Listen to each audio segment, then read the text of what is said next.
So hello aspirant, welcome back to my channel. So देखो, आज का जो टॉपिक है बहुत ही इम्पॉर्टेंट है। ये बेसिकली बिहार के एक ऐसे योजना के रिगार्डिंग है जो कि पार्ट 2 में लॉन्च हुआ है। पार्ट 1 2015 में लॉन्च हुआ था और पार्ट 2 2020 में लॉन्च हुआ था।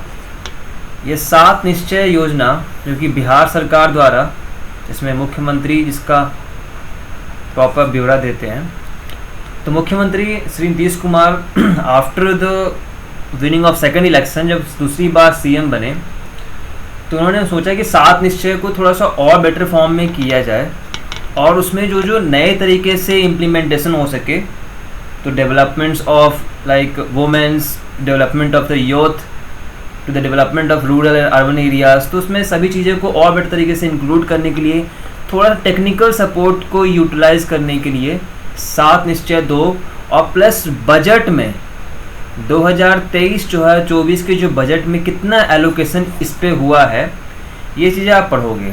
साथ ही साथ इसी वीडियोज़ में आप जो बिहार में प्रोग्राम्स हैं, हमारे बिहार की जो प्रोग्राम्स हैं, agriculture road maps of Bihar, ये 4 पार्ट का है। ये 2011 स्टार्ट हुआ था, अभी चल रहे हैं। ये एग्रीकल्चर रोड मैप्स क्या होते हैं कि कैसे साल दर साल कैसे एग्रीकल्चर डिपार्टमेंट में एग्रीकल्चर को बेटर तरीके से इम्प्रूव करना है, ये चीज़ें इसमें रोड मैप बनाई जाती है बिहार सरकार के थ्रू। सो हम पढ़ते हैं पहला 7 निश्चय योजना का सेकंड पार्ट, क्योंकि आपको पार्ट 1 से कोई मतलब नहीं है, अभी पार्ट 2 से मतलब है कि हाँ पार्ट 2 में क्या क्या अभी इम्प्रूवमेंट्स हैं और क्या क्या चेंजेस आने वाले हैं।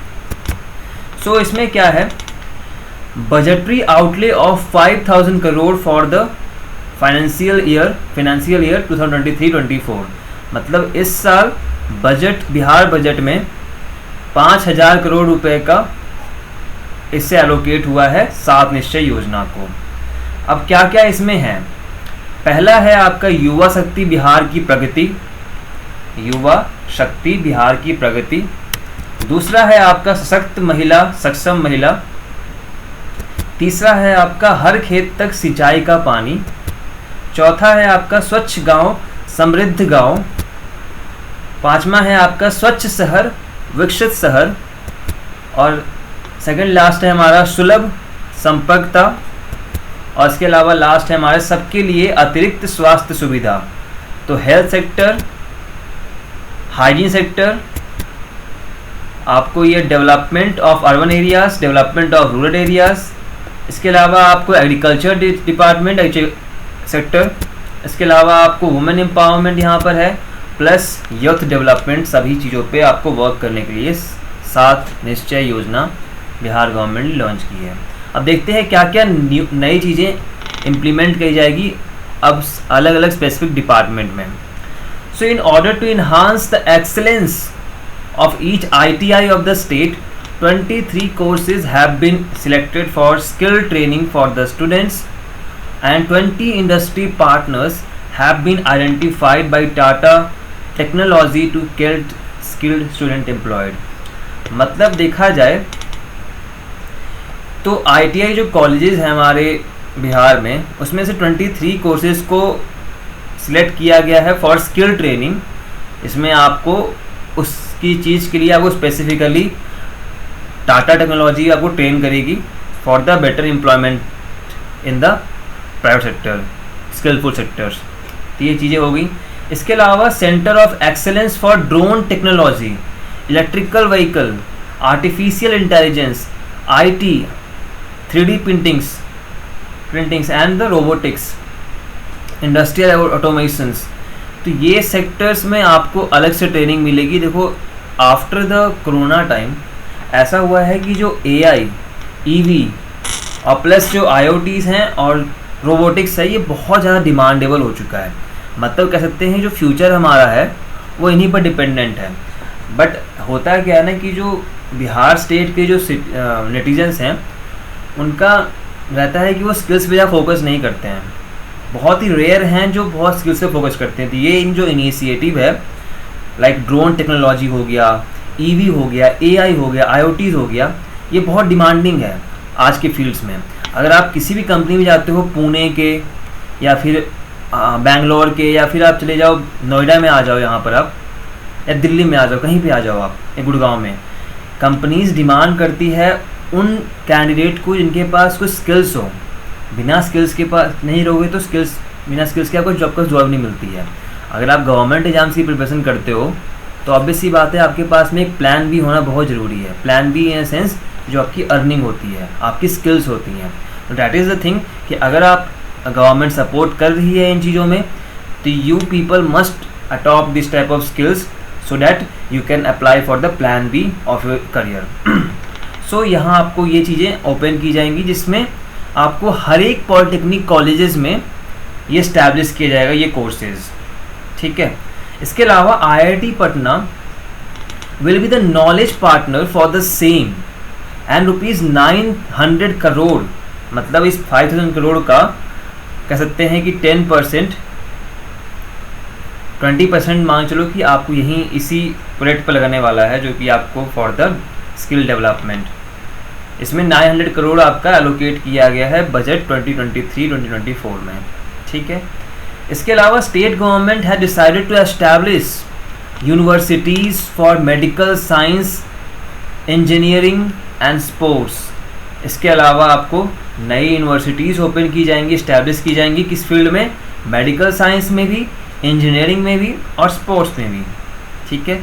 इसके अलावा अलग से 550 crore 550 crore has been allocated in the budget to promote entrepreneurship among the youths of the Bihar under the Mukhyamantri Yuva उद्यमी योजना एंड मुख्यमंत्री SC/ST उद्यमी योजना। मतलब आप नोटिस करो, स्किल डेवलपमेंट, यूनिवर्सिटीज़ आपको मेडिकल साइंस में, इंजीनियरिंग में, स्पोर्ट्स में ओपन करना है। इसके अलावा जो बच्चे स्किल्सफुल हैं पहले से, जिनके पास एक प्रॉपर आइडियाज़ हैं, उस आइडियाज़ को प्रमोट करने के लिए, एक प्लेटफॉर्म देने के लिए एंटरप्रेन्योरशिप के तौर पर आपको एलोकेट किया गया 550 करोड़ रुपए। इसमें बिहार के जो युवा हैं वो एंटरप्रेन्योरशिप मतलब स्टार्टअप के तौर पर अपने प्रोडक्ट्स पर वर्क कर पाएंगे और अपने बिहार स्टेट का नाम रोशन कर पाएंगे। तो ऑब्वियसली बात है, यहाँ दो योजनाओं के नाम हैं बिहार स्टेट चला रही है। इसका नाम है मुख्यमंत्री युवा उद्यमी योजना और इसके अलावा मुख्यमंत्री SC/ST उद्यमी योजना। इसके बारे में आपको जो बेटर जानना है तो हमारे प्लेलिस्ट में एक वीडियो है रिगार्डिंग द योजना एंड स्कीम्स, तो उसमें मैंने मुख्यमंत्री युवा उद्यमी योजना, मुख्यमंत्री SC/ST उद्यमी योजना, इसमें क्या है कि आपको सब्सिडीज़ मिलती है, फ्री ऑफ, आपको इंटरेस्ट फ्री लोन्स मिलते हैं। प्लस इसके अलावा आपको, मगर आप मान लो आप वुमेन हैं या फिर आप विडो चाइल्ड हैं या फिर आप फ्रीडम फाइटर की कहते कुछ है, मतलब रिश्तेदार लगते हैं, तो आपको उसमें 30% की अराउंड सब्सिडीज़ मिलती है।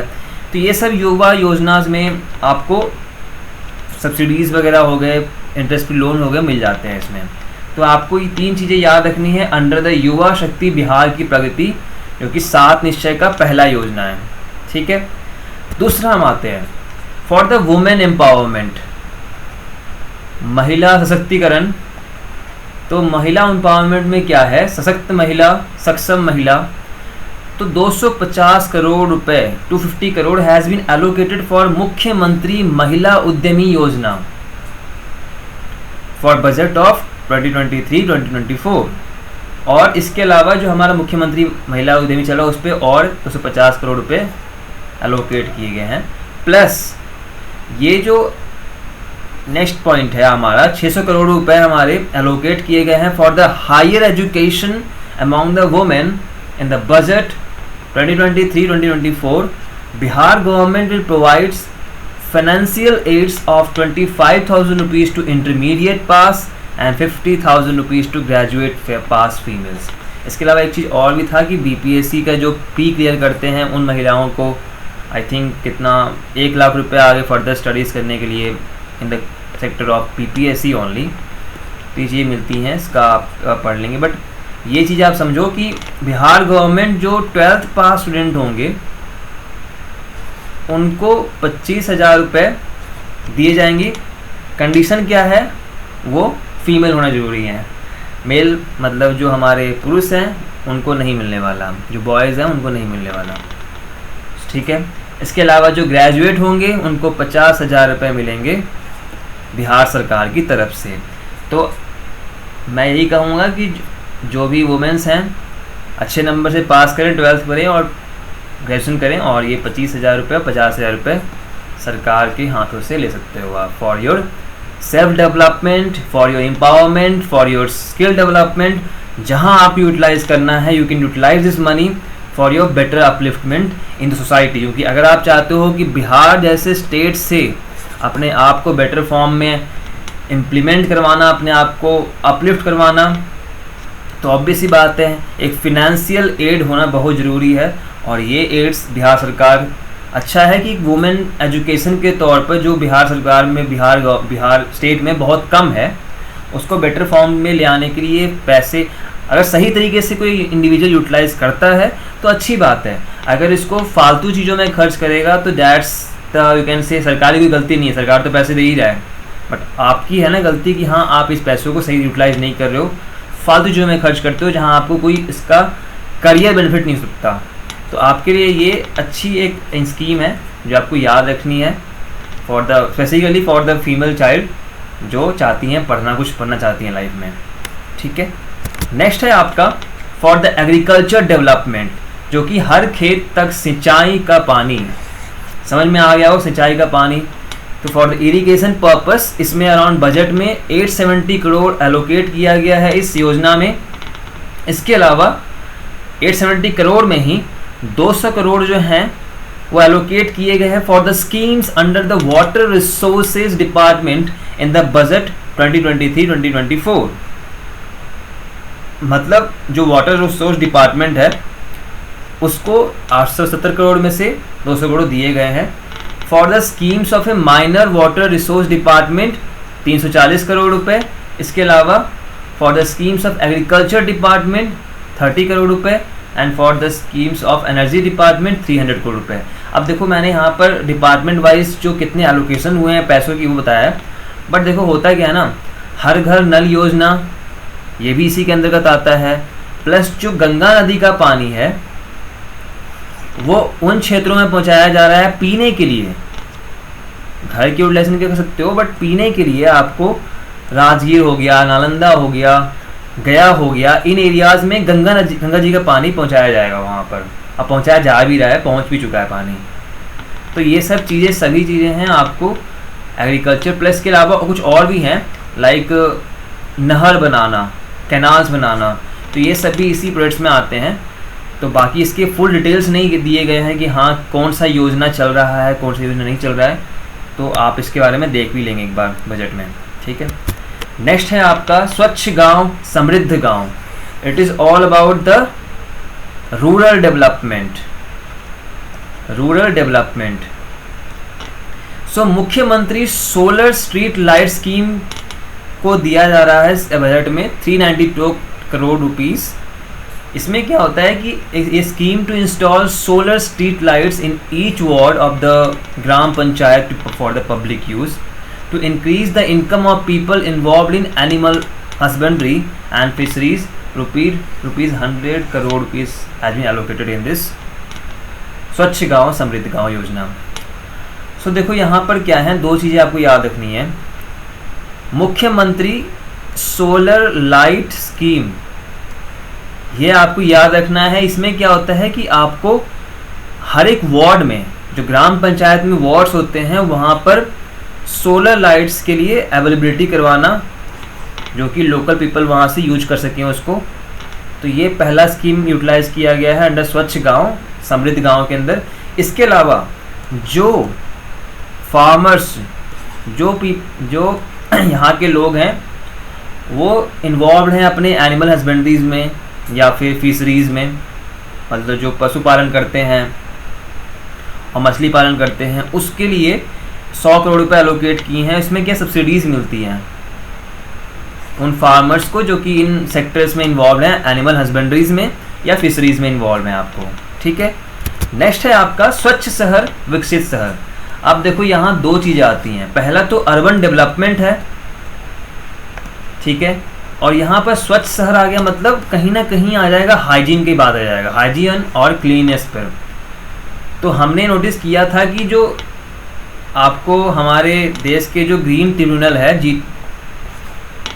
एनजीटी, नेशनल ग्रीन ट्रिब्यूनल, इन्होंने बिहार सरकार पे फाइन लगाया था अराउंड 4,000 करोड़ रुपए का, जिसमें किस लिए लगाया गया था कि हमारे देश के जो हमारे बिहार के सरकार के जो हैं, बिहार सरकार सही तरीके से सॉलिड और लिक्विड वेस्ट का इम्प्लीमेंटेशन नहीं कर पा रही है।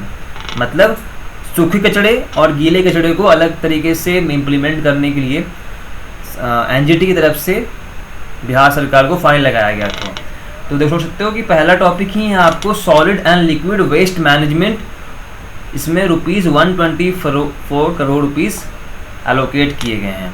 ठीक है, मतलब सॉलिड और लिक्विड वेस्ट को अलग अलग तरीके से अरेंज किया जाएगा और प्लस उसे कंपोस्ट के तौर पे बनाया जाएगा। इसके अलावा development of A domestic toilets and public cleanliness centres बनाए जाएंगे हर एक डिस्ट्रिक्ट्स में, हर एक वार्ड्स में। Under Lohiya Swachh campaign 2 phase plastic waste processing centers will be developed at the block level. Plastic waste processing unit in 15 district, Govardhan unit in 10 district.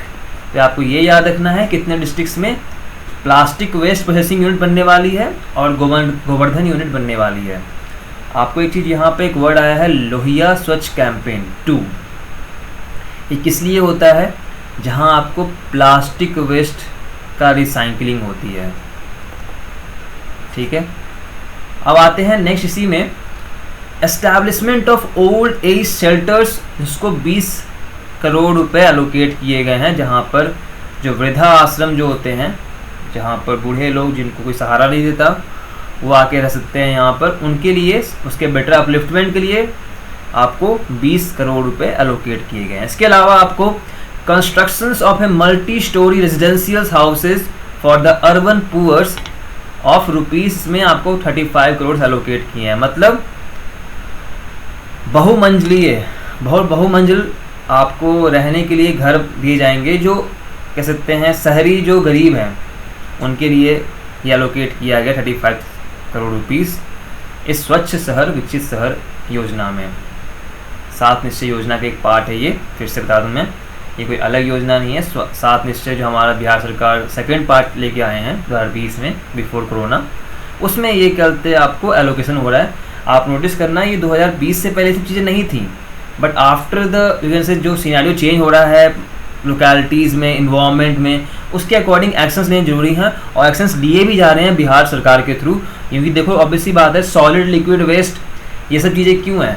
क्योंकि global warming का targets पूरे करने हैं इंडिया को, इसमें स्टेट जब तक पार्ट नहीं लेगा तो ऑब्वियसली बात है कि हमारा इंडिया जो टारगेट है 2070 तक 0 कार्बन इमिट करने का, वो पूरा नहीं हो पाएगा। क्योंकि ऑब्वियसली बात है इंडिया क्यों है, स्टेट एक फेडरेशन ऑफ स्टेट है, तो जब तक स्टेट्स पार्ट नहीं लेंगे सेंट्रल गवर्नमेंट तो क्या कर सकता है, ज़्यादा से ज़्यादा क्या कहते हैं अपने फंड्स दे पाएगा for the renewable energy, for the solar energy दे पाएगा। लेकिन यहाँ पर गवर्नमेंट और जो इंडिविजुअल स्टेट गवर्नमेंट है उसको पार्ट लेना पड़ेगा और अपने स्टेट में एक कंपटीशन लाना पड़ेगा कि हाँ मुझे अपने स्टेट में कार्बन इमिशंस हो गए, वेस्ट मैनेजमेंट हो गया, रिसाइकलिंग हो गया, आपको इन चीज़ों पे वर्क करना होगा।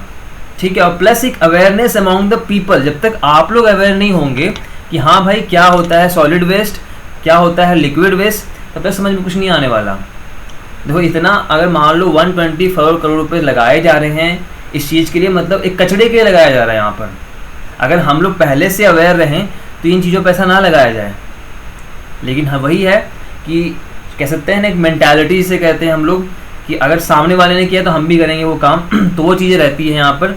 उसको अवेयरनेस, इससे वो सॉलिड वेस्ट जो मैनेजमेंट वाला प्रोग्राम है इसमें एक पॉइंट अवेयरनेस का भी है। म्युनिसिपल कॉर्पोरेशन कितना करेगा, जब आपको पहला तो अवेयर भी करना है कि सॉलिड वेस्ट क्या होता है और लिक्विड वेस्ट होता क्या है। ठीक है, नेक्स्ट है आपको कंस्ट्रक्शन ऑफ इलेक्ट्रिक क्रीमेटोरियम्स। तो ये क्या होता है, मतलब जहाँ पर जो मरने के बाद लाश जलाए जाते हैं तो इलेक्ट्रिक क्रीमेटोरियम्स क्या होते हैं आपको बनाए जाएंगे। 120 करोड़ का इसमें एलोकेशन दिया गया है। इसके अलावा development of storm water drainage system in east district, इसमें आपको 276 करोड़ रुपए लगाए, मतलब लोकेट किए गए हैं। सबसे इम्पॉर्टेंट इसमें ये है स्टॉर्म वाटर ड्रेनेज सिस्टम, क्योंकि इसमें क्या होता है ना कि आपके जो फ्लड के पानी हो गए प्लस जो बारिश के पानी हो गए उसको स्टोर किया जाएगा, और स्टोर करने के बाद उसको as a drinkable water, as a usable water के तौर पे कन्वर्ट किया जाएगा। तो ये अच्छी चीज़ है। ड्रेनेज सिस्टम मतलब ही होता है कि आपको, ऐसे मान लो दो चीज़ें होती हैं, अगर मान लो आपके गलियों में नाली साफ़ नहीं है तो ऑब्वियस सी बात है बाढ़ आ जाएगा, तो उसका मेंटेनेंस करना। और प्लस इन्हीं गलियों में जो ड्रेनेज बन रही हैं तो एक ड्रेनेज रहता है जो कि वाटर कंजर्वेशन करता है, तो वाटर कंजर्वेशन के लिए ये सिस्टम अच्छा रहता है कि आपको थ्रू ड्रेनेज सिस्टम आपके कलेक्ट होते हैं वाटर, जिससे आपको क्या होता है ग्राउंड वाटर जो होती है, ग्राउंड वाटर की जो अपलिफ्टमेंट हो जाती है, प्लस जो आपका पीने का पानी का जो होता है वो भी कह सकते हैं कि स्टोरेज हो जाता है वहाँ पर। तो ये डेवलपमेंट हो गया आपका। तो इतना चीज़ आपको याद रखनी है इसमें।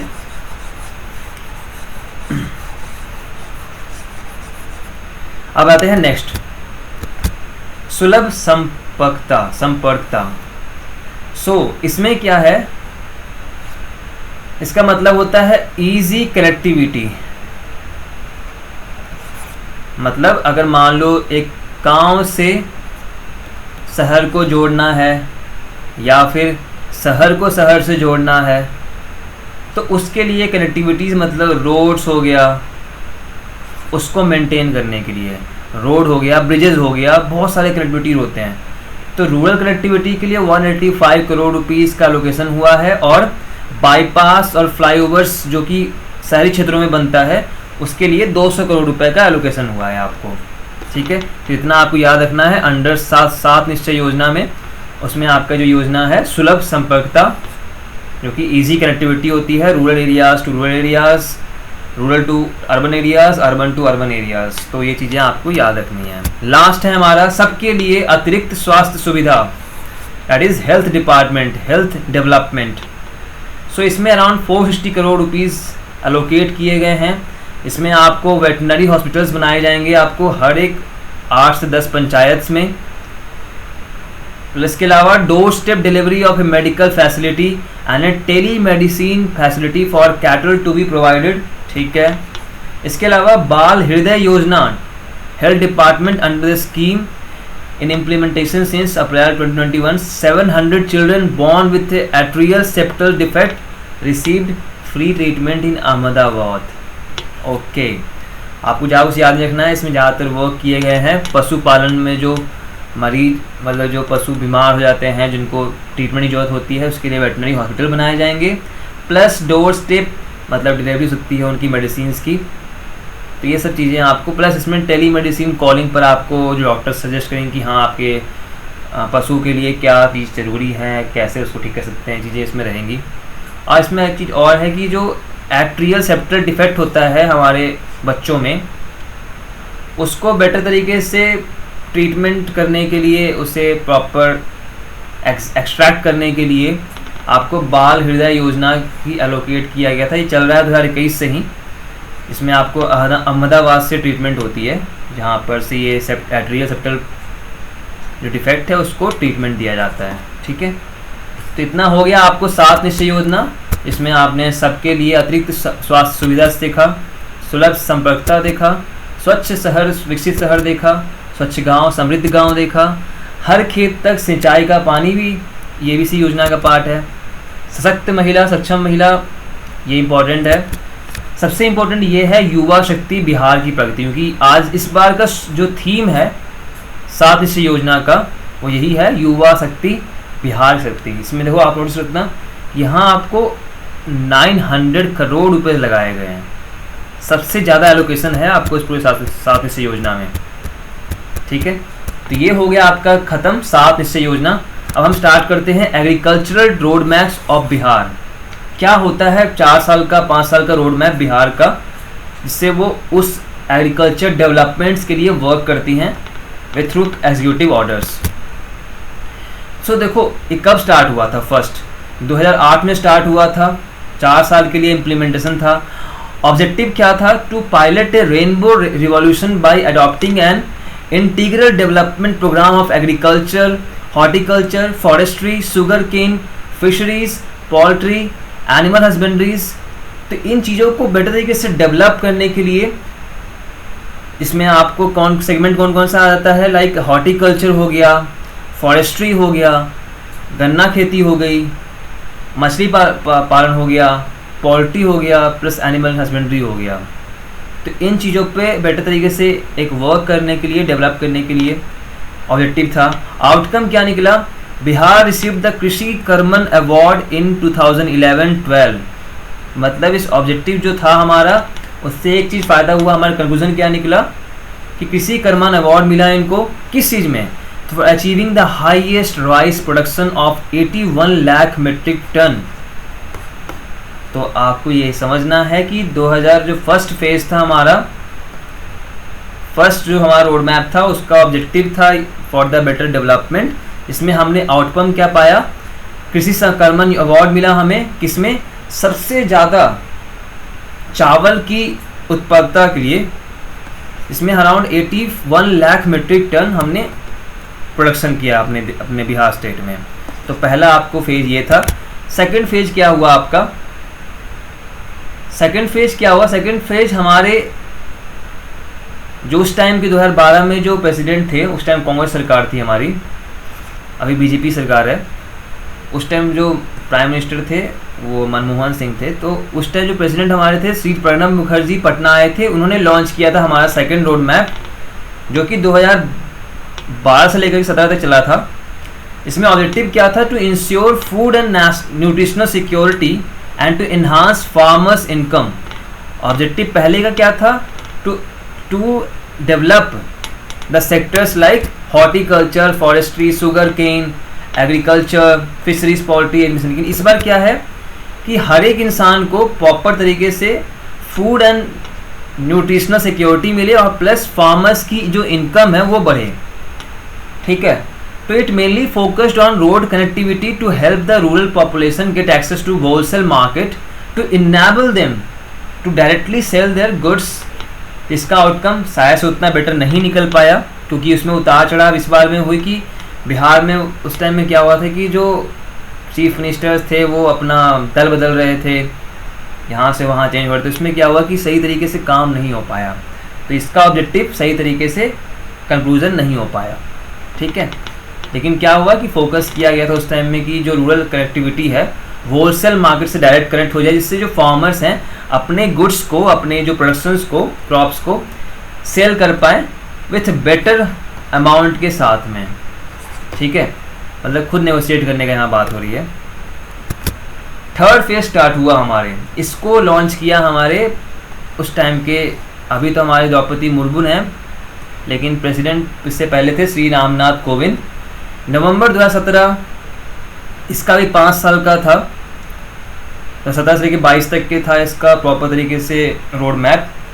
इसको एक्सटेंड किया गया इस साल के मार्च 2023 तक के लिए। एम्फेसिस इसमें था, इसमें ऑर्गेनिक फार्मिंग करने के लिए, for which an organic corridor was developed near the banks of river Ganga. ठीक है, इसमें 1.54 लाख करोड़ रुपीस का एलोकेशन हुआ था।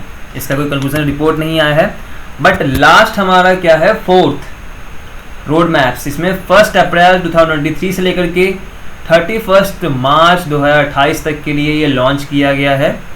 बजट क्या दिया गया है, 1.62 लाख करोड़ रुपीस। ठीक है, ये बहुत बड़ा सेगमेंट है जहाँ पर इस रोड मैप को इम्प्लीमेंट किया जाएगा। और देखो इस बार जो है ना, इस बार वर्किंग कहाँ पर है, for the climate enhancement, environment को प्रोटेक्ट करने के लिए।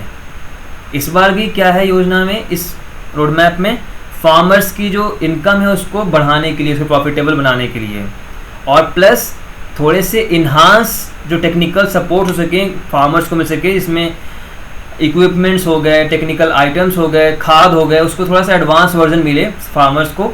जैसे एरिया फोकस क्या है, climate resilient agricultural practices and enhancing the income and profitability of the farmer.